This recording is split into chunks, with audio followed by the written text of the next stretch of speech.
तो yin and yang और की, हमने 3 तरह की एनर्जी की बात की थी लास्ट क्लास में, और ये 3 तरह की एनर्जी से ही मनुष्य जिंदा है, सारे प्राणी जिंदा है। ब्रह्मांड की उत्पत्ति के साथ ही ये चीजें जो है साथ में प्रकट हुई। सो गुरु जी ने भी न्यूरोथेरेपी में जो कॉन्सेप्ट पकड़ा वो एसिड एल्कलाइन का पकड़ा। तो चाहे आप उस चीज को यिन यांग कह लीजिए, एसिड एल्कलाइन कह लीजिए, दोनों ही चीजें लगभग सेम है, शब्दों का फर्क है जी। तो जो की एनर्जी है ये ब्रह्मांडीय ऊर्जा को दर्शाता है। एक छोटा सा इंट्रोडक्शन आपको इसके बारे में। तो ट्रेडिशनल चाइनीज मेडिसिन में ये 3 तरह की एनर्जी को ध्यान दिया जाता है, यिन यांग और ची। ची को कई लोग की भी बोलते हैं, क्यू आई क्यू, और चाइनीज भाषा के लोग उसको ची बोलते हैं, ठीक है। तो यहाँ पर यिन और यांग एक दूसरे के विपरीत लेकिन पूरक हैं, यानी कि एक दूसरे पर, एक तो उल्टे ही हैं, एक ठंडा है तो दूसरा गर्म है, पर ये एक दूसरे के पूरक हैं, एक दूसरे को ये संतुलित करते हैं। तो यिन जो एनर्जी है इसे अक्सर स्त्री तत्व से जोड़ा जाता है, अंधेरा से जोड़ा जाता है, निष्क्रियता की ओर लेके जाता है, और शीतलता से जोड़ा जाता है। तो ये जो ब्लैक आपको दिख रहा है यहाँ पर, आप सर्किल में देख सकते हैं,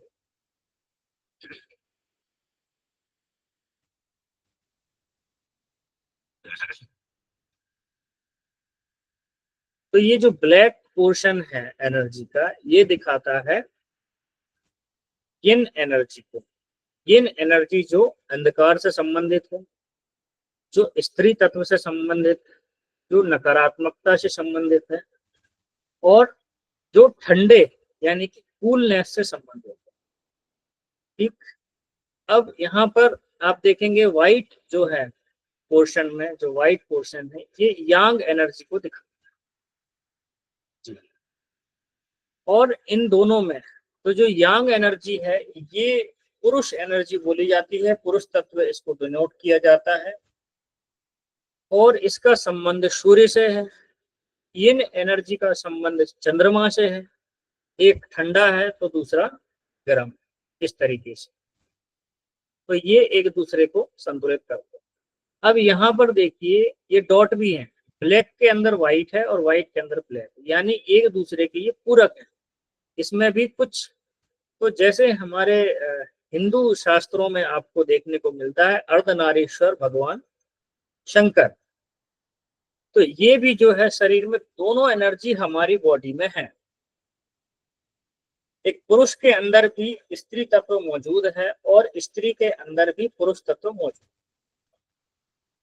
किसी किसी के अंदर ये दोनों तत्व मौजूद होते हैं। कभी कभी ये उम्र के हिसाब से लोगों में अलग अलग तत्व उनके खान पान रहन सहन से मालूम होते हैं। जैसे आप देखेंगे मेनोपॉज के ठीक पहले स्त्री तत्व मजबूत होता है और उसके अंदर जो है स्त्री तत्व के गुण अधिक मात्रा में होते हैं। लेकिन जैसे ही मेनोपॉज होता है उसके बाद उसमें थोड़ी पुरुष तत्व की मात्रा बढ़नी शुरू होती है, क्योंकि वहां पर हार्मोन्स कम होने शुरू होते हैं। इसी तरह से पुरुषों में भी होता है। तो ये दोनों तत्व एक दूसरे को बैलेंस करते हुए एक समग्र मनुष्य का निर्माण करते हैं और एक स्वस्थ जीवन जीने में सहायक। तो आज हम इन्हीं दोनों एनर्जी के बारे में जानेंगे, यिन एंड यांग। इसके साथ साथ ही हम जो है एसिड एल्कलाइन पर भी डिस्कशन करेंगे थोड़ा सा, तो जिससे, क्योंकि अल्टीमेटली हमको कोई भी चीज रिलेट करके न्यूरोथेरेपी पर ही पहुंचना है, क्योंकि हम न्यूरोथेरेपिस्ट हैं, तो हमें वो रिलेट करके अपना डायग्नोसिस मजबूत करना है और पेशेंट का भला करना, ये हमारा मूल उद्देश्य है।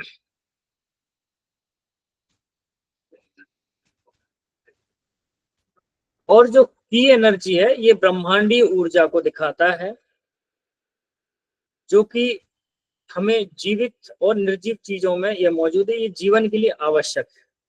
तो जो की एनर्जी है ये अक्सर हवा, पानी और ऊर्जा के रूप में इसको डिनोट किया जाता है। तो जैसे यिन है, मैंने बताया था, यह चंद्रमा, पृथ्वी, स्त्री तत्व नकारात्मकता और शीतलता की ओर डिनोट करता है।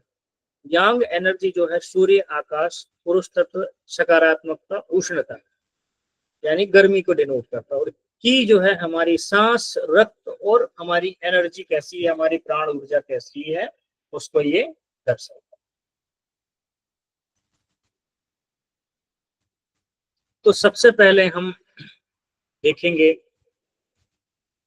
यिन डेफिशिएंसी के बारे में, देखेंगे कि यिन एनर्जी कैसी होती है, उसकी डेफिशिएंसी से क्या चीज हो सकती है। तो in the context of traditional Chinese medicine, yin deficiency refer to a state of insufficient body fluid or yin energy, which can manifest as dryness, heat and other related। तो जब yin डेफिशिएंसी का मतलब क्या है, जब आपके शरीर में स्त्री तत्व की कमी होगी या कूलनेस की कमी आएगी। तो इसका संबंध जो है बॉडी में फ्लूइड से, आपकी बॉडी में जितना भी फ्लूइड है, आपका हाइड्रेशन जितना भी है आपके चेहरे, शरीर, हाथों में, पूरे शरीर का जो बॉडी फ्लूइड है, वो यिन एनर्जी को कर सकता है।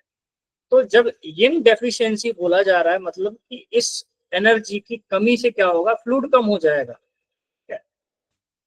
बॉडी फ्लूइड से इसको डिनोट, कोल्डनेस कम हो जाएगी। तो यिन एनर्जी जब कम होगी, इसका मतलब आपकी बॉडी में कोल्डनेस कम हो रही है, ड्राइनेस बढ़ेगी। तो जब यिन कम होगी तो यांग अपने आप नेचुरली बढ़ जाएगी। तो ये एक दूसरे के संतुलन में चलती है।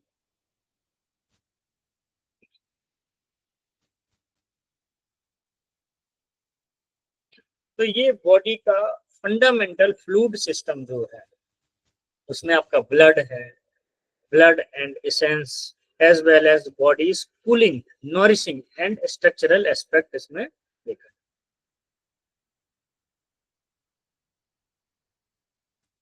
जिन डेफिशिएंसी से क्या होगा आपकी बॉडी में, तो लेक ऑफ मॉइस्चर, आपकी बॉडी में मॉइस्चर कम हो जाएगा, नॉरिशमेंट कम हो जाएगी।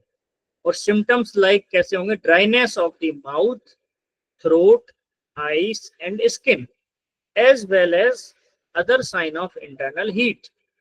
तो आप किसी भी तरह की ड्राइनेस आपकी बॉडी में हो सकती है। इन डेफिशिएंसी जब होगी तो बॉडी के फ्लूइड सूखेंगे, यांग एनर्जी बढ़ेगी। तो कोई भी चीज ड्राइनेस, जहां भी आपको ड्राइनेस फील हो रही है, ये इन आप समझ लीजिए कि उसके अंदर यिन एनर्जी जो है कम हो गई है।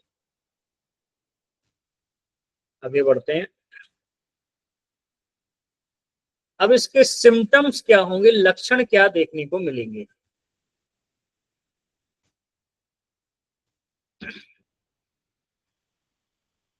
कौन बताएगा इसके सिम्टम्स, हैंड रेज कीजिए, तो थोड़ा आपकी एंगेजमेंट भी हम साथ में रखते हैं। क्या क्या सिम्टम्स हो सकते हैं, हैंड रेज कीजिए, हम उनसे पूछेंगे। ठीक है, तो अरविंद कुमार जी से हम पूछते हैं।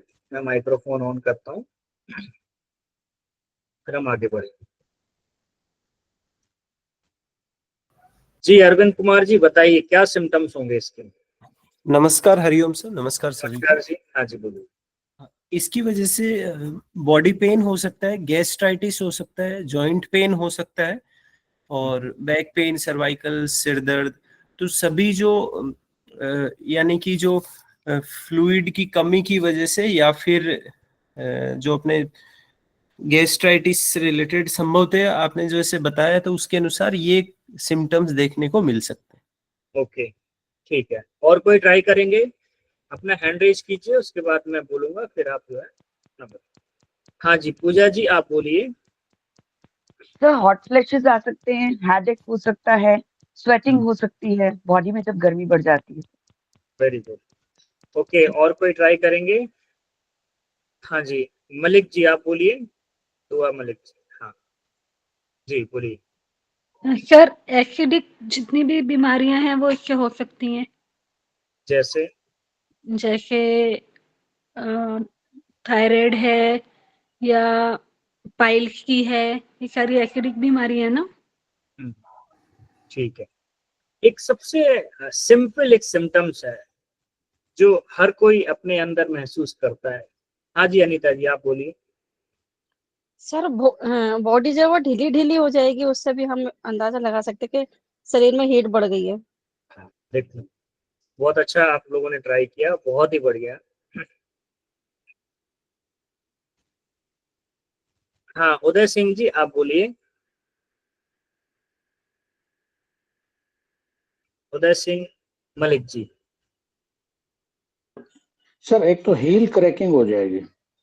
हील क्रैक, बिल्कुल ये भी ड्राइनेस का एक साइन है। हाँ, और ओठों पर भी पपड़ी आ जाएगी। ठीक है। सिर में लिप्स में सिर में ड्राइनेस हो फ्यास जाएगी। है। हाँ, सिर में सिर क्या में है? फ्यास वगैरह हो जाएगा। हाँ जी, शिकरी नहीं हो जाती है सर, हाँ जी, हाँ जी, हाँ जी, फ्यास बिल्कुल फ्यास बोलते हैं जी। बिल्कुल। ठीक है। हाँ जी पवित्र कौर जी आप बताइए क्या हो सकता है यिन एनर्जी की डेफिशिएंसी से? Hello hello sir. हाँ जी बोलिए। सर मैं आपसे एक क्वेश्चन पूछना चाहती हूँ। अभी तो मैं आपसे क्वेश्चन पूछ रहा हूँ, तो अभी आपका क्वेश्चन बाद में, ठीक है सर, ओके सर, ओके है ना? ओके हाँ सर। मानवी जी आप बताइए इन डेफिशिएंसी अगर होगी तो क्या सिम्टम्स देखने को मिल सकते हैं पेशेंट में?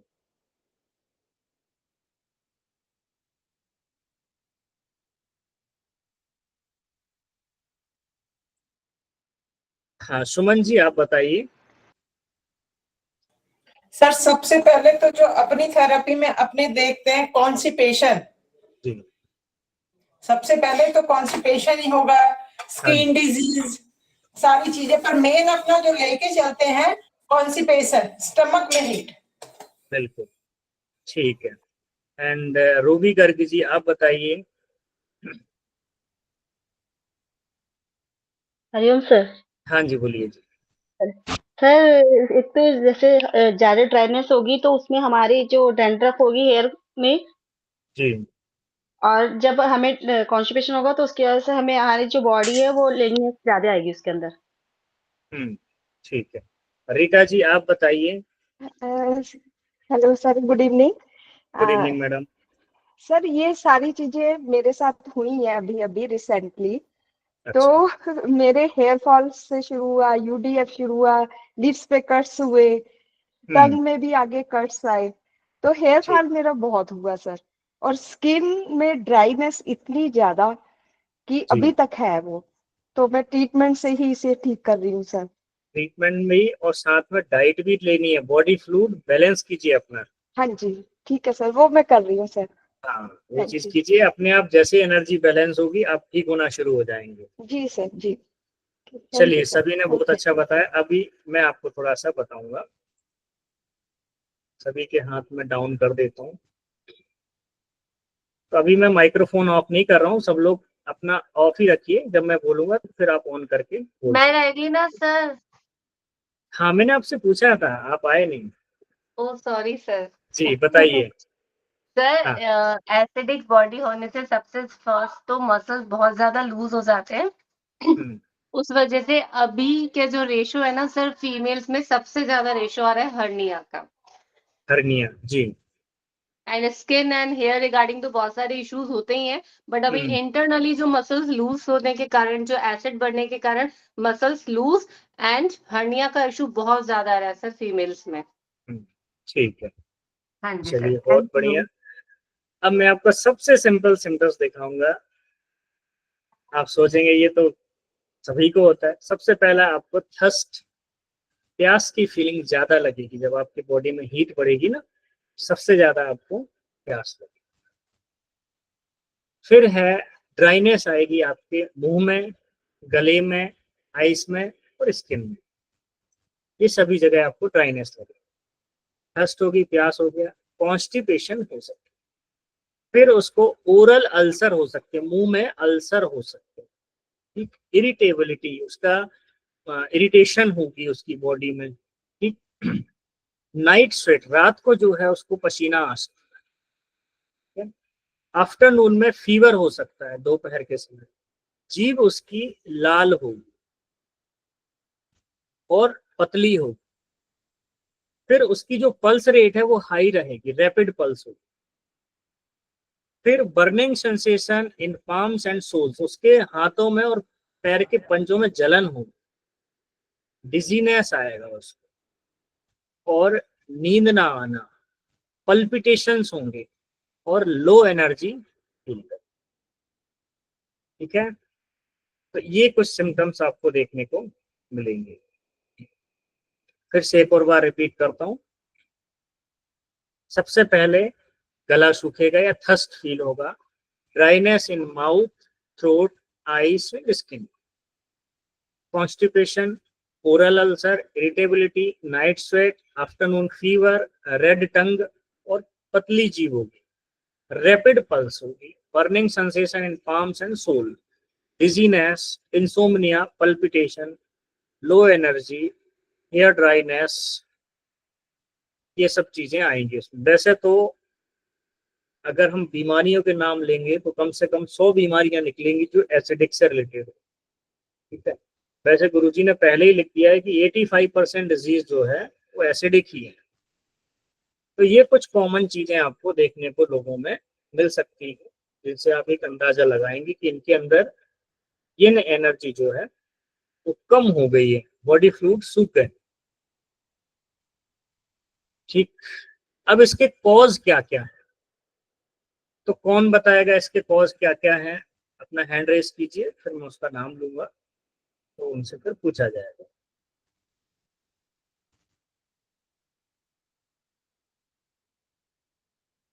क्या कारण हो सकता?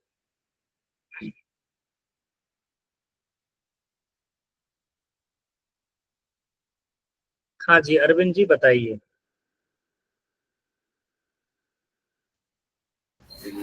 हाँ जी सर, जी, एक तो स्लीप डिस्टरबेंस की वजह से हो सकता है, बिल्कुल और जैसे ओवरवर्क या फिर क्रॉनिक स्ट्रेस की वजह से भी हो सकता है, और ठीक है। पानी कम पीते हैं या फ्रूट्स वगैरह नहीं लेते हैं, जो नेचुरोपैथी डाइट अपनी है वो नहीं लेंगे तो हो जाएगा।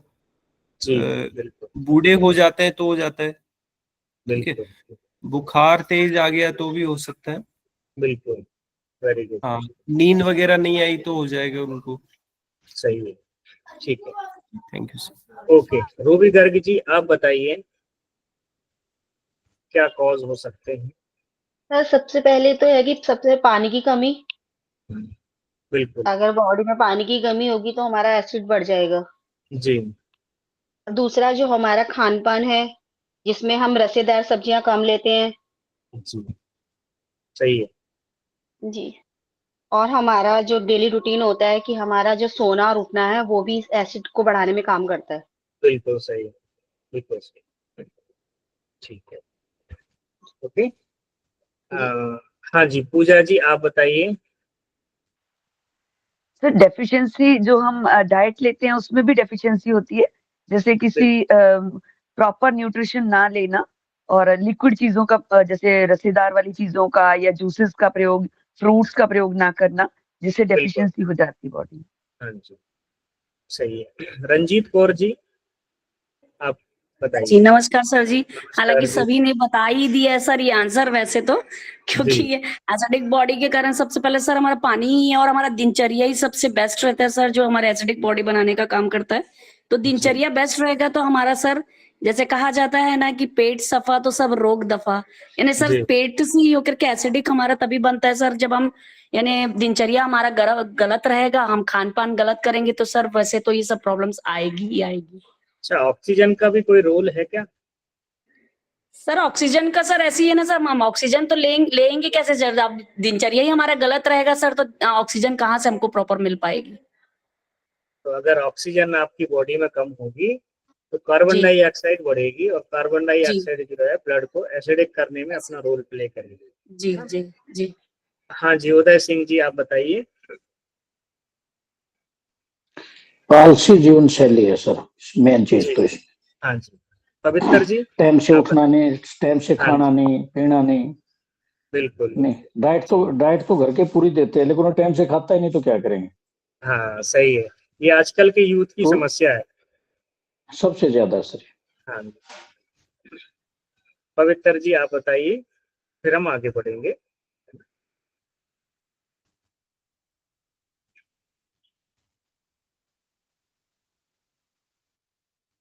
चलिए मैं सभी के हैंड्स लोअर करता हूँ। तो अभी हम देखेंगे इसके कॉज, यिन डेफिशिएंसी क्यों होती है। तो सबसे पहला है प्रोलॉन्ग्ड स्ट्रेस, यानी लंबे समय तक स्ट्रेस का रहना। फिर क्रॉनिक फटीग, शरीर में एक खास तरह की कमजोरी का बनेगा। फिर क्रॉनिक डिजीज जितनी भी है, उन डिजीज के कारण ये प्रॉब्लम हो सकती है। फिर जैसे आप सभी लोगों ने बताया, पुअर डाइटरी हैबिट्स, अगर आपका खान पान ठीक नहीं है तो उससे भी ये प्रॉब्लम हो सकती है। ये प्रॉब्लम जेनेटिक भी हो सकती है। फिर क्षमता से अधिक काम करना, ओवर वर्क करने से भी यिन डेफिशिएंसी हो सकती है। फिर है इनएप्रोप्रिएट सेक्सुअल प्रैक्टिस, गलत तरीके से सेक्सुअल प्रैक्टिस करना भी जो है यिन डेफिशिएंसी को डाउन करता है, या बहुत अधिक सेक्स करना भी जो है आपकी अंदर यिन डेफिशिएंसी को बढ़ा सकता है। फिर एक्सटर्नल पैथोजेनिक फैक्टर भी होते हैं, जैसे आपके अंदर अपर रेस्पिरेटरी ट्रैक्ट इन्फेक्शन अगर हो जाए, जैसे कफ एंड कोल्ड वगैरह हो, उस समय उस कंडीशन में भी प्रॉब्लम हो सकती है।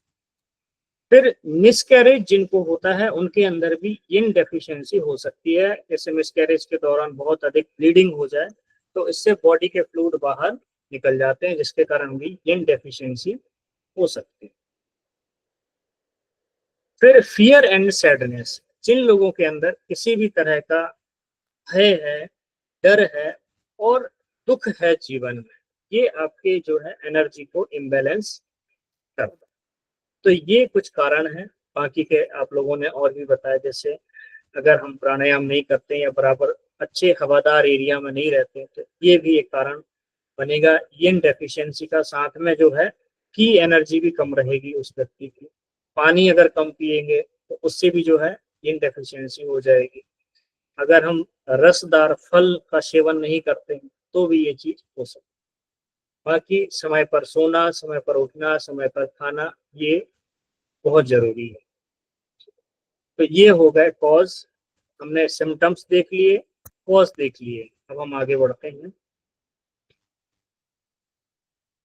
अगर यिन डेफिशिएंसी होगी तो ये कुछ स्पेसिफिक ऑर्गन है जहां पर इसका साइन आपको देखने को मिलेगा। तो कहाँ पर ये मैनिफेस्ट हो सकता है, तो किन ऑर्गन से रिलेटेड है, तो ये मोस्टली किडनी एंड हार्ट से रिलेटेड मोस्टली इसमें आएगा। तो जैसे अगर किडनी कमजोर होगी तो भी यिन डिफिशियंसी हो सकती है। सो इससे manifest as insufficient fluid and blood leading to dry skin, dry eyes and decreased menstrual flow. तो मेंस्ट्रुअल फ्लो भी जो है डिक्रीज हो सकता है। और हार्ट यिन डेफिशिएंसी, अगर हार्ट में यिन डेफिशिएंसी होगी तो insomnia, irritability, palpitation and night sweats की प्रॉब्लम। तो ये भी ध्यान रखें, जिन लोगों के अंदर यिन डेफिशिएंसी है उनके हार्ट और किडनी को भी स्वस्थ करना है। इसीलिए ऐसे ट्रीटमेंट में मीपस 0 डाला है, क्योंकि न्यूरोथेरेपी का अपना एक कॉन्सेप्ट है जिसमें बताया गया है कि लेफ्ट किडनी 80% एसिड फिल्टर करती है और 20% एल्कलाइन, और राइट किडनी 80% एल्कलाइन फिल्टर करती है, 20% एसिड। ये हमारा न्यूरोथेरेपी का कॉन्सेप्ट है। ये कॉन्सेप्ट आपको कहीं और नहीं मिलेगा। बाकी मेडिकल साइंस में आपको ये कॉन्सेप्ट जरूर मिलेगा कि किडनी जो है एसिड बेस बैलेंस बनाने में हेल्प कर, वहां दोनों किडनी की बात की गई है, पर लेफ्ट राइट की बात नहीं की गई। गुरुजी ने पूरी बॉडी को 2 भागों में बांट दिया, लेफ्ट एंड राइट, एक बॉडी एसिडिक, एक बॉडी एल्कलाइन। तो जिनकी बॉडी में एसिडिक सिम्टम्स होंगे उनकी लेफ्ट साइड बॉडी में ज्यादा प्रॉब्लम्स आएंगी, जिनकी बॉडी अल्कलाइन होगी तो उनकी राइट साइड बॉडी में प्रॉब्लम देखने को मिलेगी। अब आते हैं इसके ट्रीटमेंट के बारे में।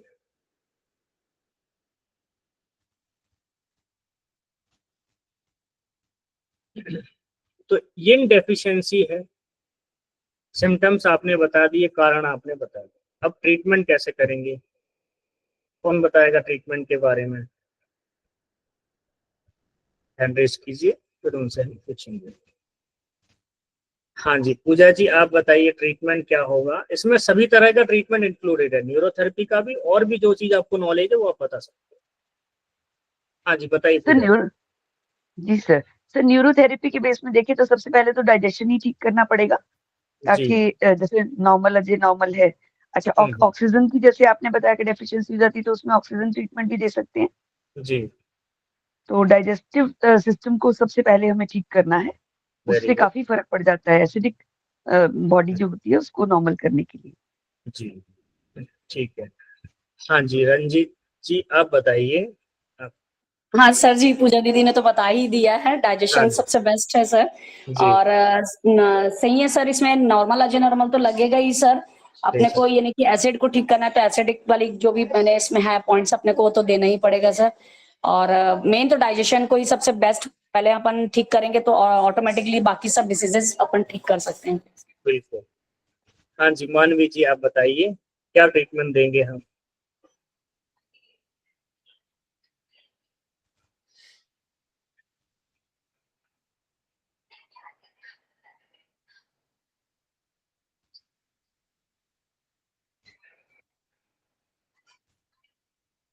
हाँ जी अमित जी आप बताइए।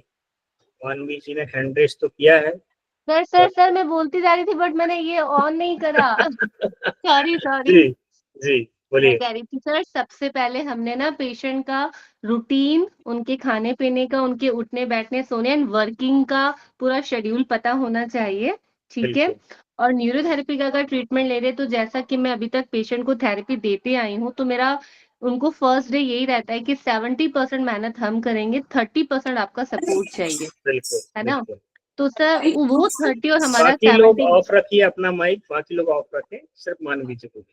हाँ जी बोलिए। उनका 30% हमारा 70% मिलके ही 100% रिजल्ट मिल सकता है, अदरवाइज नहीं, है ना। पर अगर एकदम ऑक्सीजन के रिगार्डिंग कुछ इशू है तो सर उन्हें जैसे हम कुछ फिजिकल एक्सरसाइज भी बताएंगे ना, प्राणायाम, है ना, अनुलोम विलोम, कपालभाति, जिससे ऑक्सीजन की इनहेल और एक्सहेल काफी बेटर होगी, तो उससे भी बॉडी में डिटॉक्सिक्स काफी आउट होते हैं, ठीक है। उसके बाद सर डाइट पे जाएंगे, जो उनका रूटीन है खाने पीने का, टाइम को सेट करेंगे, डाइट हम बताएंगे। और थेरेपी में अगर उनका डाइजेशन बिल्कुल ओके है तो डाइजेशन के बाद में फिर हमने थेरेपी देनी है एसिड को कम करने के लिए, ए हेपारिन जो कि हम देते ही हैं। और अकॉर्डिंग टू सिम्टम्स, अगर स्टमक डिस्टर्ब है या नेवल अपसेट है, सबसे पहले तो नेवल को सेट करना है, क्योंकि सर अभी तक मोस्ट ऑफ जितना भी देखा गया ना क्रॉनिक डिजीज का भी जैसा आपने पढ़ाया है, 80% रिजल्ट उनकी नेवल अपसेट का आता है सर, और ये बहुत हाँ कम लोगों को पता होता है सर कि उनकी नेवल अपसेट है। ठीक है बहुत बढ़िया बहुत ही। Thank you. हाँ जी हाँ अमित जी बोलिए आप। नमस्ते सर। नमस्ते जी।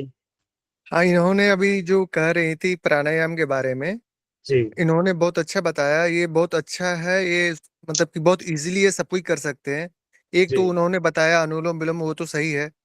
और स्टमक में जो भी हमारे एसिड बढ़े हुए हैं तो उसको रिलीज करने के लिए हम लोग कुंजल क्रिया करवाते हैं। अच्छा। उसके बाद बॉडी में ज्यादा हीट है तो उसको मतलब कि शीतलता प्रदान करने के लिए शीतली प्राणायाम करवाते हैं। जी उसके बाद जो अपने को डाइट देते हैं, अनुलोम विलोम चलेगा, यही सब है सर। और रफे जो जिसमें स्टार्च वाले जो ज्यादा डाइट होते हैं वो सब दिलवाते हैं, बिल्कुल। ये सब क्रिया करवाते हैं सर। चलिए बहुत बढ़िया। तो अब हम देखते हैं ट्रीटमेंट क्या क्या है, देख सकते हैं। हाँ जी बोलिए जयश्री जी। सर बाकी सब तो सबने बता ही दिया, इसके साथ जी वाटर लेवल का भी ध्यान रखना पड़ेगा। वाटर जो लेवल। हाँ जी, जी जो मुझे लगा कि मेन कि वाटर लेवल बॉडी में पूरा होगा तो धीरे धीरे ड्राइनेस और एसिडिक जितनी बीमारियां वो कम होती जाएंगी। ये एक बहुत अच्छा पॉइंट है। तो हर जगह की देश के अलग अलग हिस्सों में, अलग अलग स्टेट में हर जगह की जमीन अलग है। कुछ जगह का पानी जो है बहुत अच्छा एल्कलाइन है, कुछ जगह का पानी एसिडिक है। तो आप किस जगह का पानी पी रहे हैं उस पर भी डिपेंड करेगा आपकी बॉडी में ये एनर्जी कम होगी या नहीं होगी। तो उससे भी आपका, अगर एसिडिक है तो वो नुकसान करेगा, पानी आपकी बॉडी में एसिड बढ़ाएगा, उसका भी ध्यान रखना। बहुत अच्छा बताया आपने पानी का। ठीक है चलिए मैं अभी है हैंड्स डाउन करता हूँ, फिर हम जो है आगे डिस्कस करेंगे। सभी लोग अपना माइक ऑफ रखें।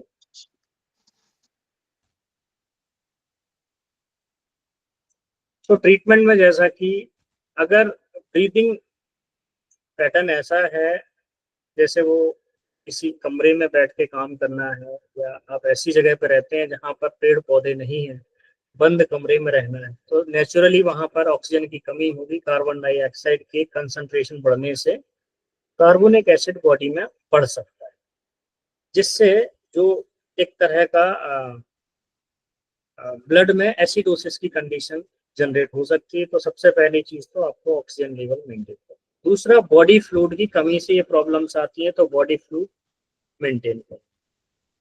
तीसरा, एसिड जो है तो उसके लिए हम एसिड ट्रीटमेंट दे सकते हैं। दोनों किडनियों को बैलेंस करना है, तो किडनी क्लियर भी जरूर देना है, क्योंकि ये एसिड बेस बैलेंस में बहुत हेल्प करता है। हमारे शरीर से जहां से भी किसी तरह की गंदगी निकलती है वो सारे सिस्टम को आपने मजबूत करना है। जैसे इंटेस्टाइन पे काम करना है, स्टमक पे काम करना है, क्योंकि वहां से ही जो है आपके अंदर जो भी फीसिस का निर्माण होता है वो वहीं पर होता है, तो उसको बैलेंस करना। फिर किडनी से यूरिन के फॉर्म में जो है टॉक्सिन निकलते, किडनी को बैलेंस करना। और लंग्स से जो है कार्बन डाइऑक्साइड बाहर निकलती, तो लंग्स को ही ठीक करना। ये तीन चीजों पर ध्यान रखना पड़ेगा। तो ये तीन चीज करेंगे तो अपने आप ही धीरे धीरे वो एसिड बेस बैलेंस बराबर हो जाएगा।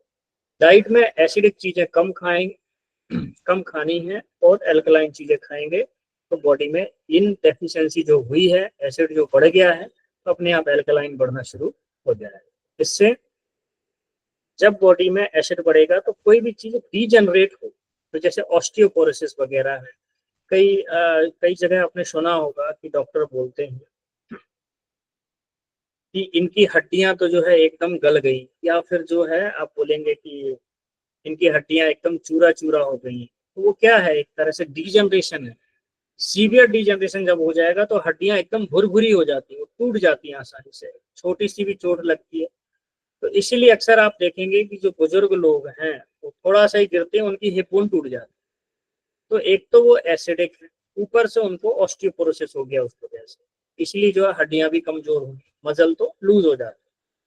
तो जब आप उसका ट्रीटमेंट करेंगे तो ये तीन चीजें जो मैंने मुख्य रूप से बताई, एक तो किडनी पे काम करना, दूसरा डाइजेशन पे और तीसरा लंग्स पे।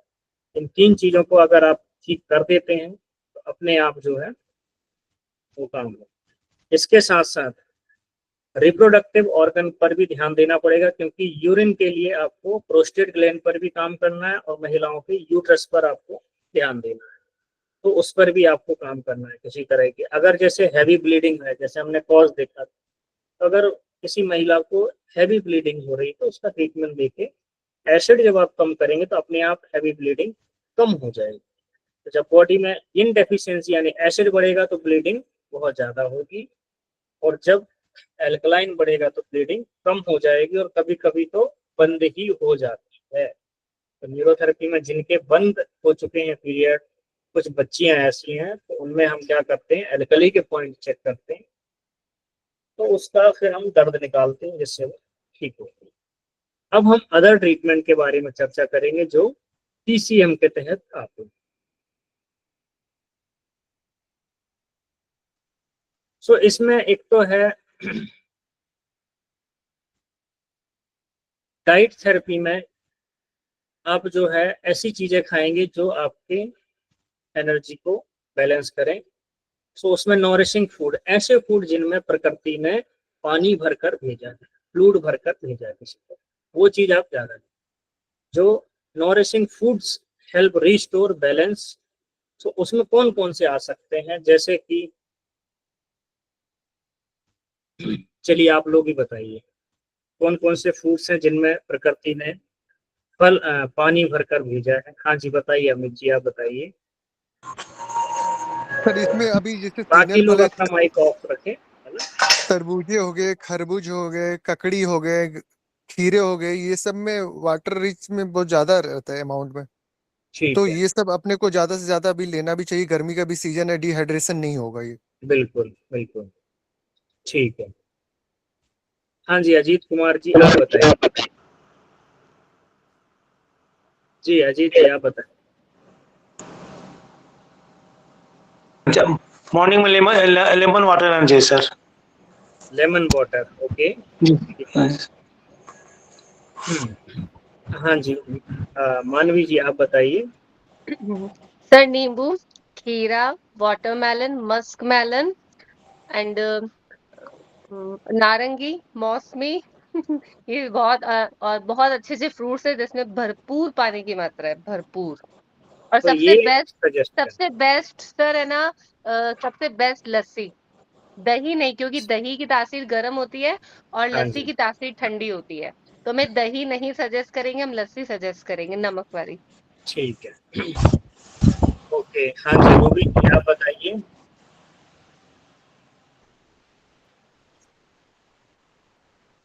रूबी गर्ग जी आप बताएं। जी सर। सर जितने भी फ्रूट है वो सभी रसेदार होते हैं, जिसमें बस केला को छोड़ के बाकी हम सभी फ्रूट खा सकते हैं, और हमें ज्यादा से ज्यादा विटामिन सी वाले फ्रूट लेने चाहिए। वैसे केला भी जो है अल्कलाइन ही है। पर सर वो ना कॉन्स्टिपेशन बढ़ा देता है, अगर उसको ज्यादा लेते हैं तो वो जी, कॉन्स्टिपेशन बढ़ा देता है। तो उसको हमें पका हुआ केला लेना है ना। एक अगर जी थोड़ा सर। इस तरीके से लेंगे जो आजकल मार्केट में मिलता है तो वो ठीक नहीं रहता। सर इसमें नारियल पानी जैसे हम ले सकते हैं, वो एल्कली वाटर होता है। हाँ जी बिल्कुल। हाँ। हाँ जी, और साईनाथ जी आपका माइक्रोफोन ऑन है, आप कुछ कहना चाह रहे हैं?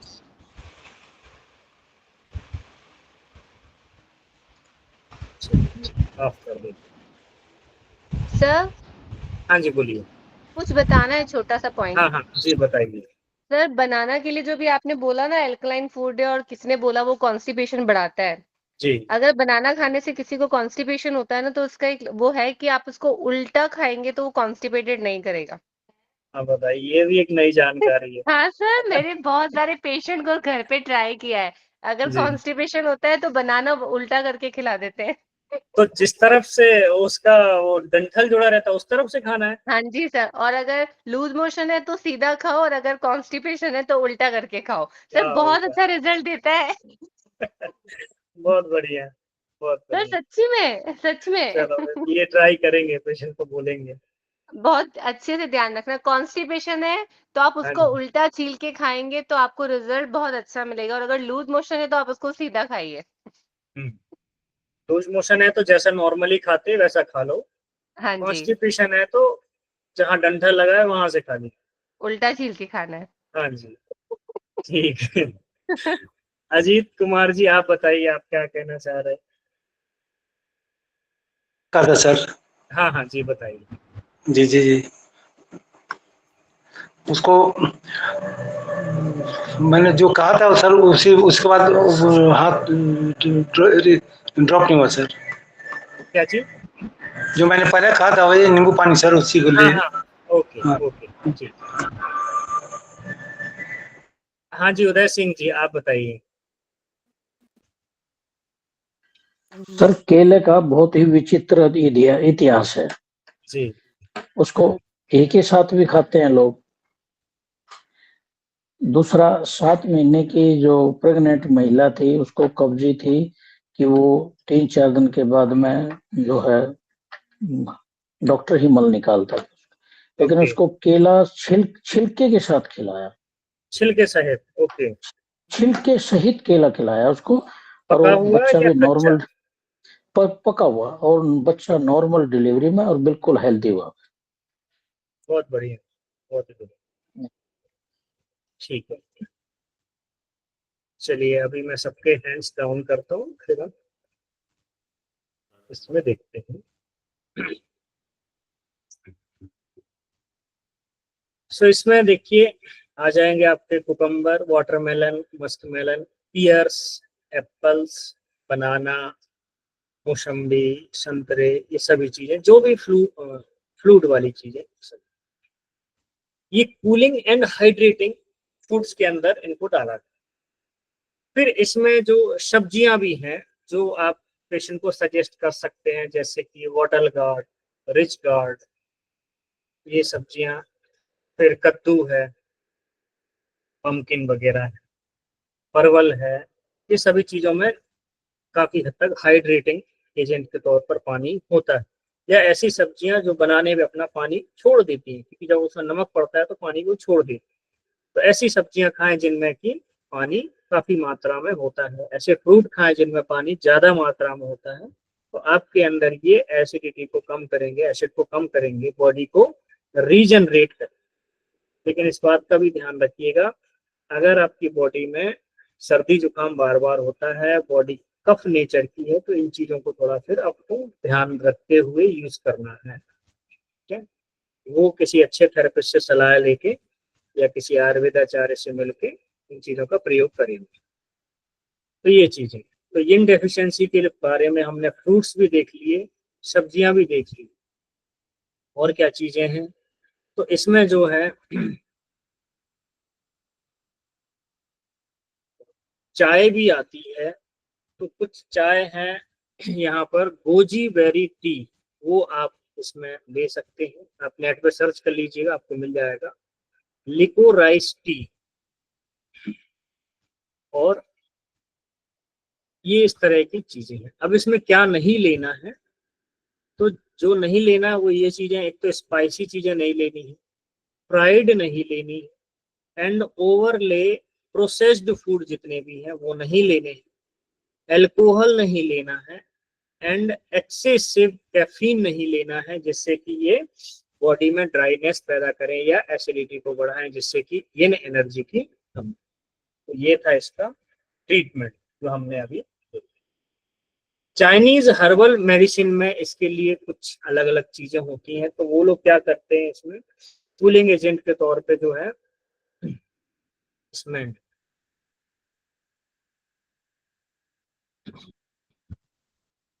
गोजीबेरी मेन है, तो इसकी चाय वगैरह दी जाती है जो आपके लीवर एंड किडनी को ठीक रखेगी। और भी कुछ चीजें हैं इसमें, ओफीओबोन रूट करके कोई चीज है जिससे लंग्स एंड स्टमक के लिए काम करता है। ये रहमेनिया रूट करके है, ये cool and nourish blood and air, यानी कि ब्लड को कूल डाउन। हमारे पास क्या है, हमारे पास है सब्जा सीड। जो है सब्जा सीड एक कूलिंग एजेंट के तौर पे है, जो ब्लड को कूल डाउन करने का काम भी करती है और प्योरिफिकेशन का। फिर और क्या है, जो किशमिश है, किशमिश को जब आप भिगा के लोगे तो वो ठंडा करता है, सूखी लेते हैं तो वो गर्म करता है, उसको ठंडा ले सकते हैं।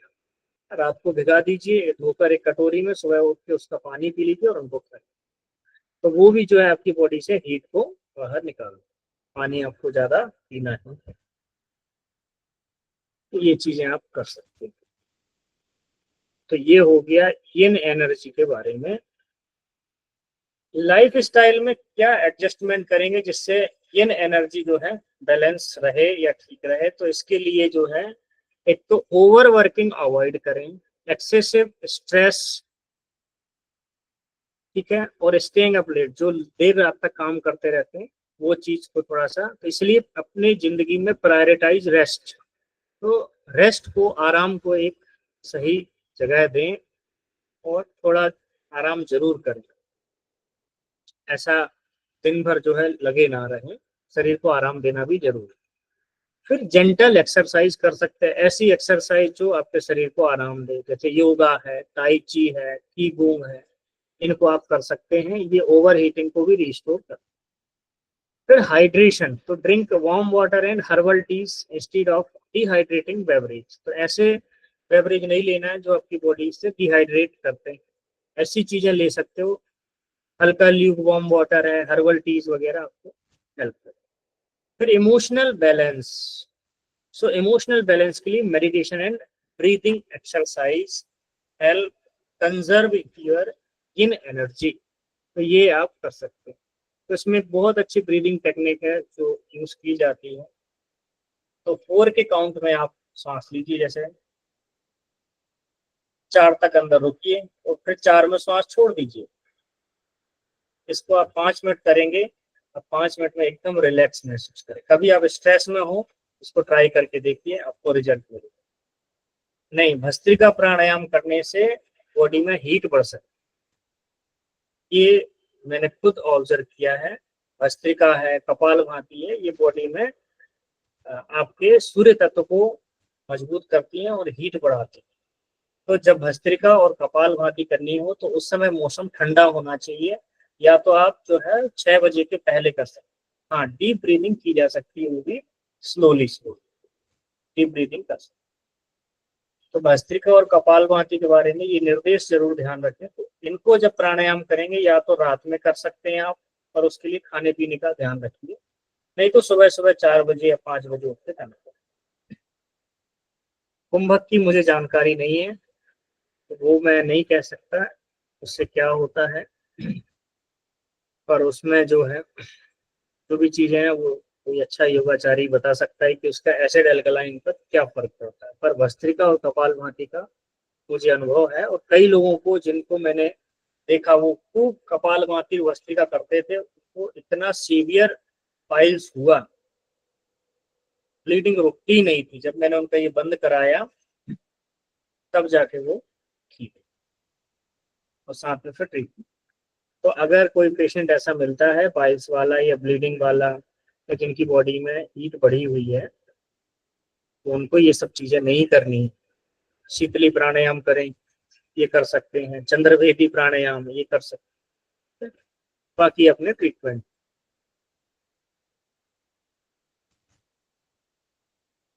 इमोशनल बैलेंस हो गया। फिर अवॉइड इन डिप्लीटिंग फैक्टर, सो इसमें over exercise, excessive sex, emotional stress and poor sleep can drain yin energy। तो ये भी एक कारण है, over exercise, excessive sex, emotional stress and poor sleep, तो इससे आपकी यिन एनर्जी कम। फिर हॉट एंड ड्राई क्लाइमेट में वर्सन इन डेफिशिएंसी, अगर आप किसी ऐसी जगह रहते हैं जहाँ का वातावरण जो है हॉट भी है और ड्राई भी है, तो वहां पर जो है आपकी यिन डेफिशिएंसी को और कम कर सकता है, ऐसे बढ़ा सकता है। तो ऐसी जगहों पर आप हाइड्रेट रहें, और कूलिंग एजेंट जितने भी हैं, कूलिंग फ्रूट्स हैं, फूड्स हैं, उनको ज्यादा मात्रा में खाएं। तो ये हुआ यिन डेफिशिएंसी का कंप्लीट। अभी है यांग डेफिशिएंसी। तो यांग डेफिशिएंसी जो आपके बताएगी, it's refers to state where the body lacks sufficient warming, शरीर में गर्मी जो है कम हो जाएगी जब यांग डेफिशिएंसी रहेगी। या एक्टिवेटिंग एनर्जी, आपके अंदर जो उत्साह है, ऊर्जा है, वो कम होगी। तो लीडिंग टू सिम्टम्स लाइक, क्या होंगे सिम्टम्स आपके अंदर अगर गर्मी कम होगी, यांग डेफिशिएंसी होगी, तो क्या आएंगे, क्या सिम्टम्स होंगे, कौन बताएगा? अगर यांग डेफिशिएंसी होगी तो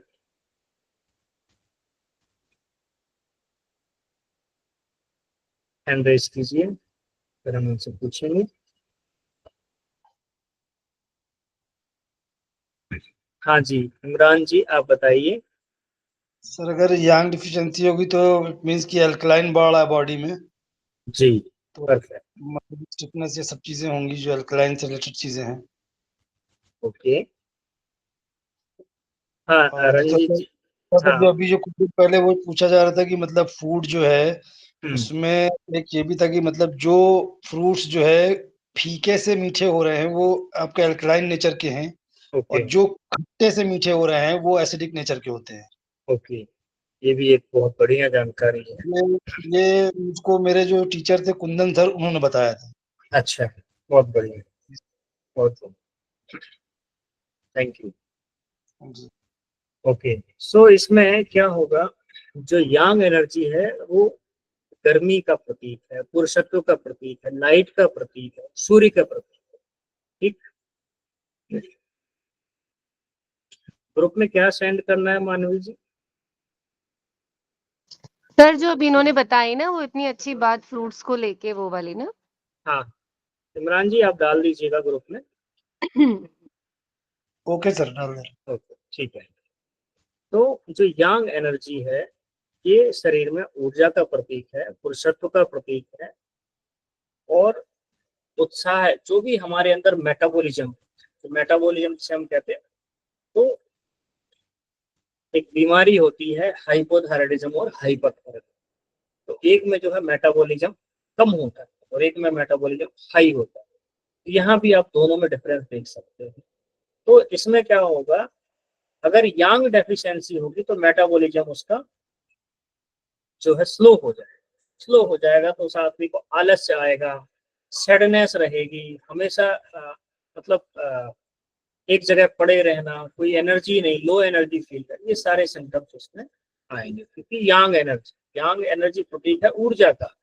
तो किसी किसी के अंदर इतनी ज्यादा ऊर्जा है कि वो दिन भर भागता ही रहता है, भागता रहता है, तो उसके अंदर ऊर्जा बहुत ज्यादा बढ़ेगी।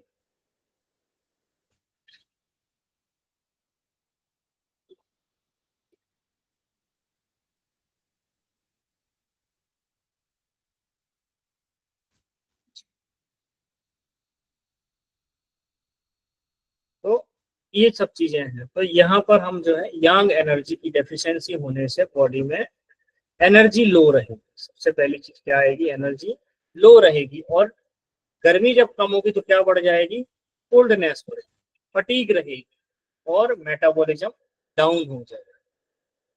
ठीक है, ये चीज है।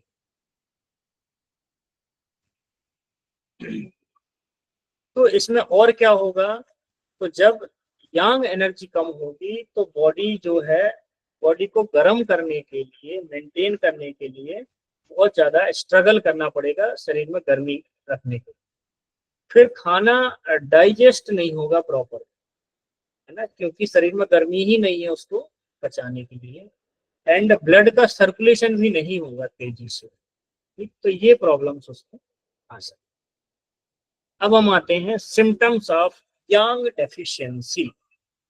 तो क्या क्या सिम्टम्स उसके शरीर में देखने को मिलेंगे जब बॉडी में यांग डेफिशिएंसी होगी। चलिए हैंड रेस कीजिए, कौन बताएंगे, बताइए, मान लीजिए।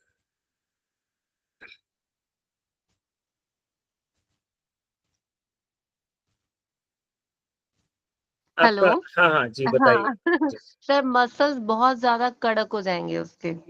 Very good. स्टिफनेस बॉडी में बहुत ज्यादा रहेगी, मसल्स कड़क हो जाएंगे और कड़कपन से बहुत ज्यादा डिजीज भी लाइक आगे होती जाती है। ठीक है। इसके अलावा चलिए नेक्स्ट रूबी जी आप बताइए।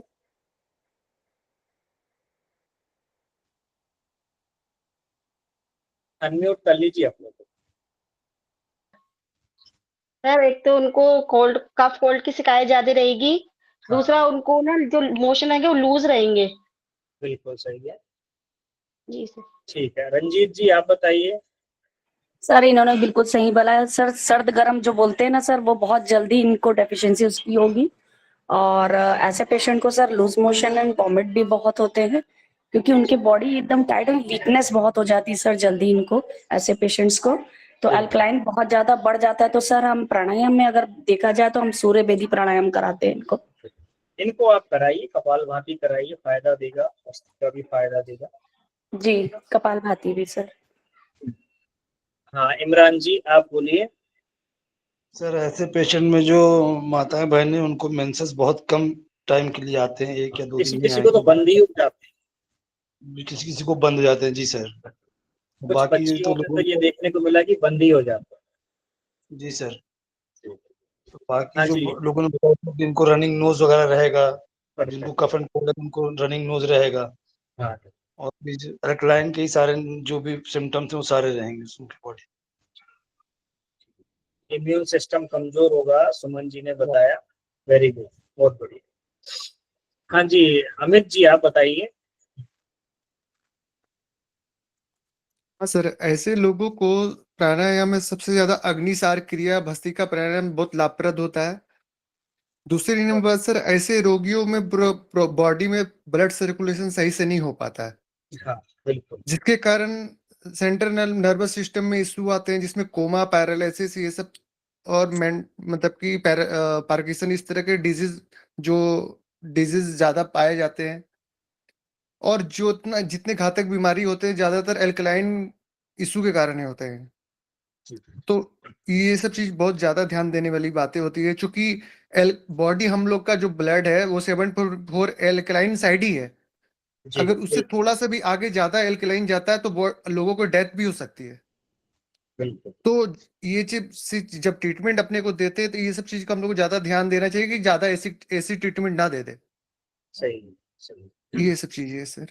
लोग शशांत यादव जी लिखते हैं low energy and sadness feel like, बिल्कुल हो सकता है, मेटाबॉलिज्म ही हाई नहीं है, बिल्कुल। हाँ जी जयश्री जी आप बताइए।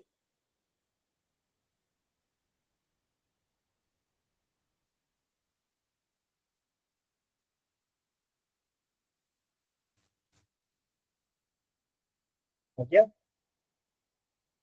सॉरी सर, मेरा माइक ऑफ था। हाँ हाँ बोलिए मैडम। कफ के कलर से भी उसको हम डायग्नोस कर सकते हैं। अगर व्हाइट कफ आ रहा है तो एल्कलाइन है, और बिल्कुल। येलो कफ आ रहा है तो एसिडिक है। एसिडिक है। और खांसी से भी आप कर सकते हैं, अगर सूखी खांसी है तो एसिडिक, और गीली खांसी है जिसमें कफ निकल रहा है तो वो एल्कलाइन। ठीक है, चलिए अब मैं सभी का हैंड्स डाउन करता हूँ और फिर अपने यहाँ देखते हैं क्या क्या इसके लिए हो सकता है।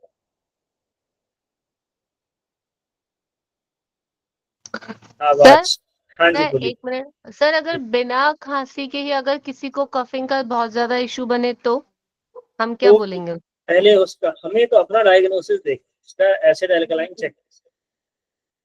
ओके। एक तो ये भी है। अब अगर ये हम क्या है प्राइमरी डायग्नोस के तौर पे देख रहे हैं, जब हम डिटेल में जाएंगे ना तो हम उसकी फिर एलर्जी का भी देखेंगे कि एलर्जी तो नहीं है उसको। एक्चुअली इसमें कंफ्यूजन था ना, इसलिए पूछा, क्योंकि खांसी नहीं बनती है बट म्यूकस बहुत बनता है, खांसी हाँ। बिल्कुल भी नहीं आती सर। तो उसमें क्या ब्रीदिंग भी होता है, इतनी इन्फेक्शन भी एक कारण रहता है ना, जैसे अगर रेस्पिरेटरी इन्फेक्शन हो तो बॉडी ओके इन्फेक्शन को निकालने के लिए फ्लूइड बनाती है। ओके ओके जब अपन लीवर की क्लास पढ़ रहे थे ना तो उस समय आपको बताया था सभी लोगों को कि जो इंटरस्टिशियल जो फ्लूइड होता है, जो मेम्ब्रेन जो होती है ना, म्यूकस मेम्ब्रेन में हाँ जी हाँ एपिथेलियल जी। सेल्स होती हैं। तो ये एपिथेलियल सेल्स क्या करती हैं, बॉडी में जो भी एलर्जेंस हैं या इन्फेक्शन है उसको बाहर निकालने के लिए फ्लूइड बनाती है। तो चाहे वो ओके। पेरिटोनियम में हो, लंग्स में हो, या लूज मोशन जो आपको निकलते हैं, तो लूज मोशन भी क्या है, एक तरीके से फ्लश आउट है, इन्फेक्शन को बाहर निकालने का तरीका। ओके वाओ, ठीक है, थैंक यू सर। चलिए ओके। तो हम देखते हैं सभी लोग अपना माइक ऑफ ही रखें, जब मैं बोलूंगा तो फिर आप ऑन करके बता सकते। सो सिम्टम्स आप सभी ने बताया, बहुत बढ़िया। तो इसमें क्या होगा, जैसे हमने देखा था जब यिन एनर्जी होगी,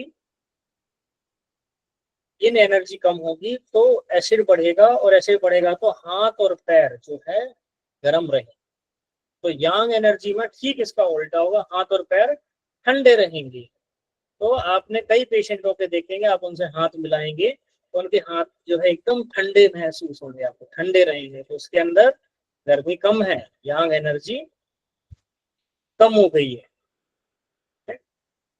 दूसरा,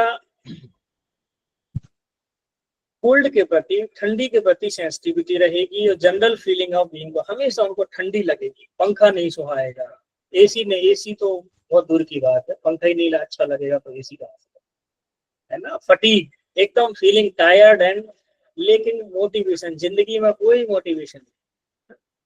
और डिप्रेशन, एंजाइटी, ये सब चीजें क्या है, ये आपके शरीर में लो एनर्जी को दिखाती है, कि शरीर में पुरुषत्व की कमी है, उत्साह की कमी है। ठीक है, इसलिए थोड़ा एसिडिक होना भी जरूरी है, बॉडी में शरीर में गर्मी होनी चाहिए, तो इसी को मेंटेन करना है। अब इसके लिए और क्या क्या सिम्टम्स है, डाइजेस्टिव इश्यूज, भूख कम लगेगी, ब्लोटिंग होगा, डायरिया होगा, ये चीजें। फिर pale complexion, lack of warmth in the skin can lead to pale appearance, चमड़ी जो है पीली पड़ने लगेगी, जीभ पीली पड़ेगी, आंखों में पीलापन आएगा।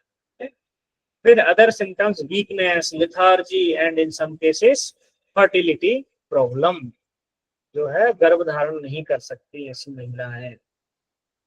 और इसका भी ये कुछ सिम्टम्स थे जिनका आपको ध्यान रखना। और क्या डिजीज होती हैं, जो 5% जो डिजीज आती हैं उसमें फिट्स हो सकते हैं, सीजर्स आ सकते हैं पेशेंटों को। ठीक है, तो ये प्रॉब्लम्स उसमें एल्कलाइन बढ़ने से बॉडी में फिट्स आ सकते हैं। तो इसका भी हमारे पास ट्रीटमेंट है, न्यूरोथेरेपी में देते हैं। अब आते हैं कॉज।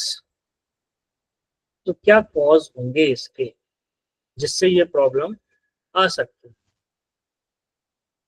कौन बताएगा इसके क्या क्या कॉज हो सकते हैं? अपना हैंड रेज कीजिए।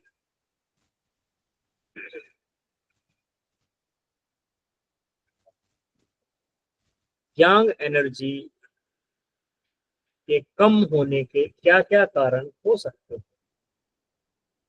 जो भी आपको पता हो आप हैंड रेज कीजिए।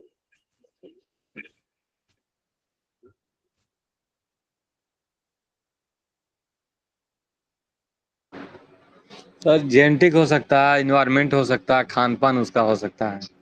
ओके,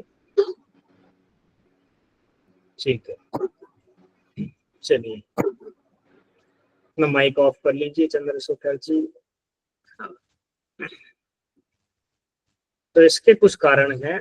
पहला है ओवरवर्क एंड स्ट्रेस। ये जो है दोनों को इम्बैलेंस करता है। ये हमने इन डेफिशिएंसी में भी देखा था और यांग डेफिशिएंसी में भी देखा। overwork and stress, so excessive physical or mental exertion can deplete yang deficiency. Dietary factor, consuming excessive cold foods or drink can hinder yang's ability to warm the body. तो ज्यादा मात्रा में ठंडे पेय पदार्थों का सेवन करना या खाना जो है आपकी बॉडी से जो है यांग एनर्जी को कम कर सकता है। क्रॉनिक इलनेस, कोई लंबी समय से ऐसी बीमारी जिसमें आपका मेटाबॉलिज्म स्लो होता चला जा रहा है, उसकी वजह से भी ये प्रॉब्लम हो सकती है। कॉन्स्टिट्यूशनल फैक्टर में इसमें सम इंडिविजुअल्स में भी प्रीडिस्पोज टू यांग एनर्जी।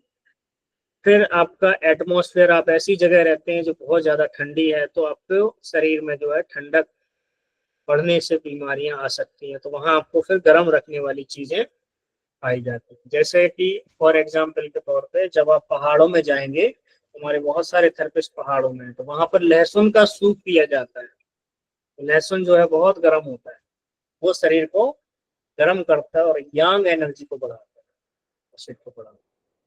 ये पहाड़ों में लिया जाता है अक्सर। ऐसी बहुत सारी चीजें अभी जो भी लोग उत्तराखंड से या हिमाचल से, उनको मालूम है कैसे शरीर को गर्म रखा जाता है।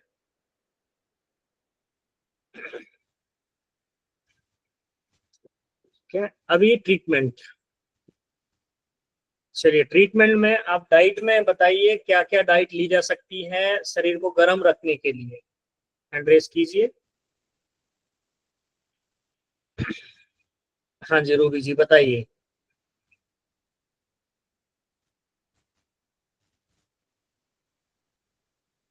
अपना माइक ऑन कर लीजिए। हाँ जी सर। सर जी। हमें ना बॉडी को गर्म करने के लिए ड्राई फ्रूट सबसे अच्छे रहते हैं इसमें। बिल्कुल। अजीत जी अपना माइक ऑफ रखें अभी। हाँ जी बोलिए। और दूसरा, हमें खाने के बीच में पानी नहीं पीना चाहिए, उससे जो हमारा जो खाना होता है वो ढीला पड़ जाता है। सही है। तो जिससे हमारी अल्कली बढ़ जाती है। बहुत बढ़िया। ओके जी बताइए पूजा जी, आप बताइए। सर हमें प्रोटीन रिच डाइट लेनी चाहिए।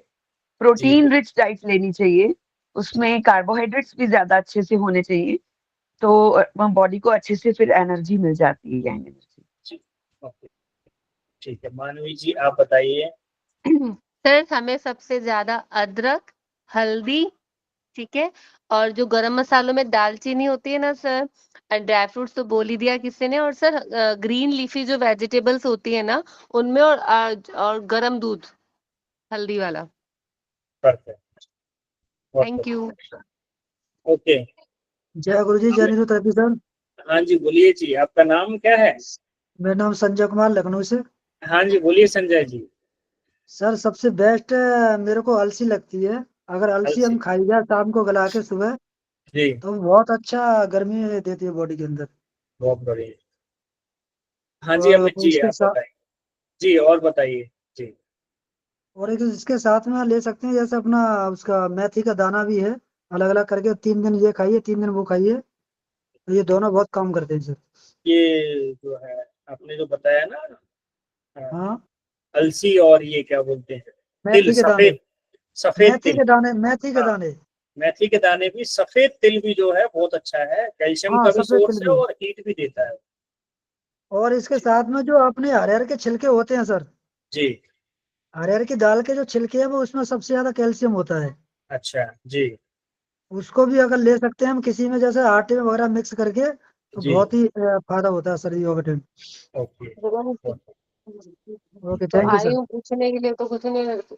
एक मिनट, अपना माइक सब लोग ऑफ रखें, जिनको मैं बोलूंगा वो लोग सिर्फ ऑन करेंगे। हाँ जी, अमित जी आप बताइए। हाँ सर, जो आयुर्वेद में बताया गया है, शरीर को गर्म रखने के लिए मकरदर्ज हो गए, कस्तूरी हो गए, उसके बाद जाके शिलाजीत हो गए, इस तरह के और सब कुछ अश्वगंधा। कुछ, अश्वगंधा हो गए। तो इस तरह से बहुत कुछ है जो लिया जा सकता है।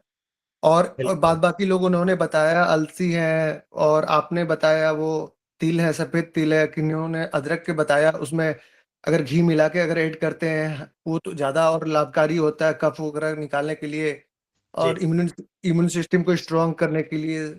साथ में अपने को ये सब ले सकते हैं, और जो जो और भी है कुछ कुछ ड्राई फ्रूट्स हैं और ले सकते हैं। जो नॉनवेज खाते हैं वो नॉनवेज में वो ले सकते हैं अपना। नॉनवेज में क्या ले सकते हैं? हाँ सर, आप तो जानते ही हैं सर। हाँ जी, रूबी जी आपने दोबारा से हैंड रेज किया है, कुछ कहना चाह रहे? सर हम इसमें ना जैसे मोटा अनाज, इसमें ज्वार, बाजरा, मक्का, जी। इस तरह का ग्रेन्स भी ले सकते हैं। ओके। हाँ जी, रंजीत जी आप बताइए। सर मेन चीज तो भूल ही गए, सभी ने बता दिया है सब चीज तो, लेकिन जो सौंठ और गोंद के लड्डू सर वो भूल गए मेन। वो तो ठंड में बहुत बढ़िया, सौंठ, गोंद के लड्डू, चिक्की, सबसे हाँ। वो सारी चीजें। मानवी जी आप कुछ कह रहे हैं क्या? आपने भी हैंड रेज किया था दोबारा। नहीं सर, कुछ नहीं। चलिए अब हम आगे बढ़ते हैं। हाँ जी, बोलिए जयश्री जी। सर इनके साथ साथ गुड़ भी गर्म होता है, हाँ, और गुड़ जब हम ये हैवी चीजें खा रहे हैं तो उसके साथ साथ उसको डाइजेशन का भी ध्यान रखना बहुत जरूरी है, चाहे एक्सरसाइज से चाहे वॉकिंग से, ताकि वो डाइजेस्ट हो, नहीं तो ठीक होने की बजाय बीमारियां और लग जाएंगी। बिल्कुल, तो वो मेंटेन भी करना है ना, इसीलिए हमारा जो इंडियन खाना है, अगर आप ठीक ढंग से देखेंगे, जो आपके दादी नानी के समय चलता है, वो एकदम मौसम के हिसाब से, जगह के हिसाब से एकदम परफेक्ट। पर लोग वो चीज भूल गए, इसलिए लोग बीमार होना शुरू हुए। जैसे ठंड का खाना हमारा अलग होता है, गर्मियों का अलग होता है, और बरसात का एकदम अलग होता है। इसीलिए ये सारी बीमारियां आने लगी जब हम अपना ट्रेडिशनल सिस्टम भूल चुके। आयुर्वेद में एक त्रिकटु करके होता है। त्रिकटु यानी कि 3 चीजें होती हैं जो गर्म होती हैं, अक्सर कफ एंड कोल्ड के पेशेंट को दी जाती है, खांसी वगैरह में भी यूज होता है। तो ये है काली मिर्च, पिपली और सौंठ। तीनों चीजें गर्म होती हैं, शहद के साथ इनको मिला के लेने से कफ में कमी आती है और खांसी में थोड़ा आराम मिलता है।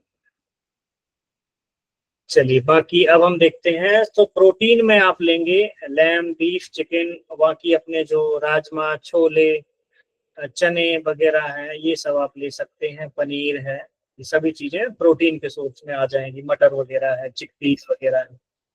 रूट वेजिटेबल में जिंजर, गार्लिक, ऑनियन, ये आपके रूट वेजिटेबल में जो शरीर में यांग एनर्जी को, पुरुषत्व को बढ़ाती है, गर्मी को बढ़ाती है। मसालों के तौर पे जो है आप सिनेमन यानी दालचीनी, लौंग ले सकते हैं, नटमैग ले सकते हैं, ब्लैक पेपर ले सकते हैं। ग्रेन्स में आप ब्राउन राइस, ओट्स, क्विनोआ, ज्वार, बाजरा, मक्का, ये सभी चीजें लीजिए। नट्स एंड सीड में वालनट, पाइन नट्स, ये सब चीजें, चेस्टनट वगैरह ले सकते हैं।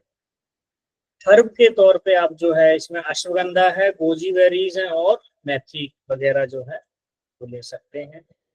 और क्या अवॉइड करना है? तो cold and raw foods avoid करने हैं, और एक्सेसिव डेयरी, तो दूध से बनी हुई चीजें या दूध को ज्यादा मात्रा में नहीं लेना है, और ऐसे फूड जो ग्रीसी हैं, जिनमें ज्यादा मात्रा में चिकनाहट है, घी वगैरह जो है ऐसी टाइम पे अवॉइड करना है, जो ठंडी चीजें जो शरीर को ठंडक करती हैं। हर्बल मेडिसिन के तौर पे इसमें अलग अलग चीजें, जैसे आप इसकी दालचीनी की चाय ले सकते हैं, मसाला चाय ले सकते हैं, और भी चीजें ग्रीन टी वगैरह भी ले सकते हैं जो शरीर में गर्मी को। लाइफ स्टाइल में आप अगर जैसे गर्मी कम, मतलब आपको जो है ठंडी बढ़ गई है या ऐसे मौसम में आप हैं, तो ड्रेस अप्रोप्रिएटली, ऐसे कपड़े पहने जो आपको गर्म रखें। फिर अवॉइड ठंडे एनवायरनमेंट को अवॉइड करें अगर आपकी बॉडी में ज्यादा ठंडक है, और गर्म चीजें, रेगुलर एक्सरसाइज करें, फिर रेस्ट लें प्रॉपर, एंड कोल्ड ड्रिंक्स वगैरह जो है ठंडी चीजों को अवॉइड। अभी रह गया है की एनर्जी वाइटल फोर्स, तो इसको नेक्स्ट क्लास में हम देखेंगे, और आपको अगली क्लास में स्प्लीन के बारे में कुछ जानकारी दी जाएगी, जो कि चाइनीज मेडिसिन में एक इम्पोर्टेंट ऑर्गन है जिसको बैलेंस किया जाता है की एनर्जी को बैलेंस करके। तो ये यिन एंड यांग जो है एनर्जी में आज देखी। आशा है आप सभी को जो है समझ में आया होगा।